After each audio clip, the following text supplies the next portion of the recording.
In this section, we're going to go over some basics of laboratory safety. First, a note on personal protective equipment, or PPE. Personal protective equipment is worn to ensure a safe working environment and prevent injuries. In the lab, basic PPE requirements consist of a lab coat, gloves, and safety glasses, or goggles. However, in some cases, more measures need to be taken.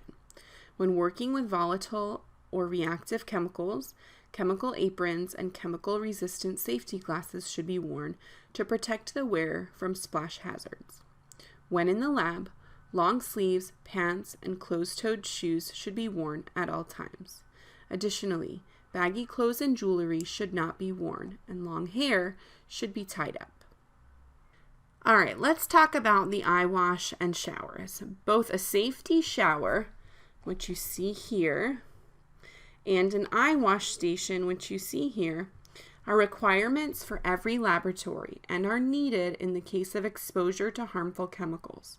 It is the teacher's responsibility to ensure both are always in good working order by performing inspections as frequently as stated in the school's chemical hygiene plan. For the safety shower, it should be used in the case of a chemical spill. It should be used on the affected area. It is capable of flushing gallons of water per minute. The procedure: stand under the shower and activate the water flow. This one would be activated by simply pulling on the chain. Flush for a minimum of 15 minutes.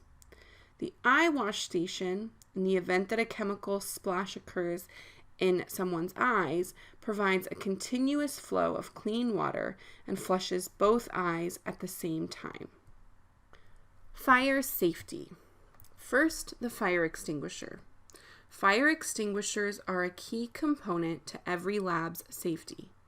Different types of extinguishers are used for different types of fires. General purpose fire extinguishers are used for fires that involve ordinary combustible items such as cloth, wood, and paper. Chemical smoke extinguishers are used for fires that involve organic solvents, flammable liquids, and electrical equipment. This is because using a traditional extinguisher can worsen the problem.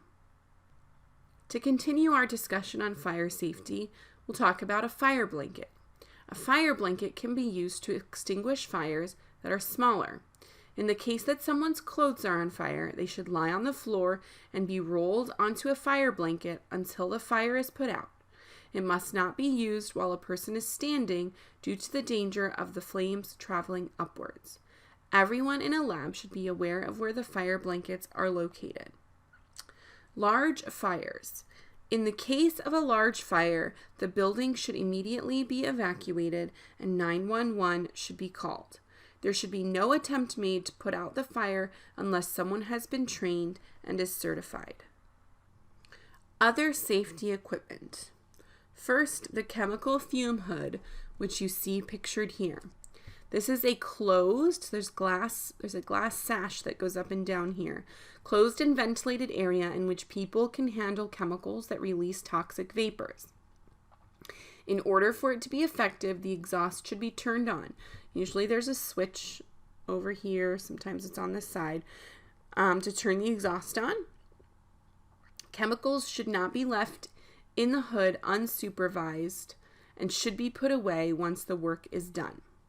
And finally, a first aid kit, which can be used to treat minor injuries that occur in the laboratory.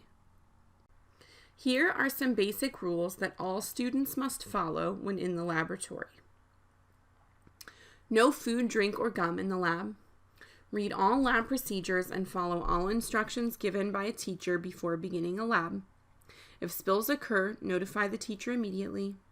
If glassware or other equipment breaks, notify the teacher immediately.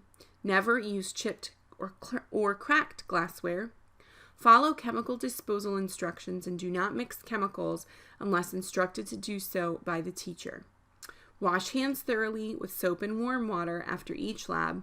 Read and understand directions and procedures before beginning the lab.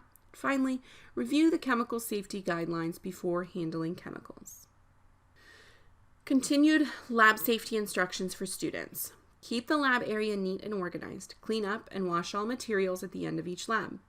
Avoid contamination by doing the following.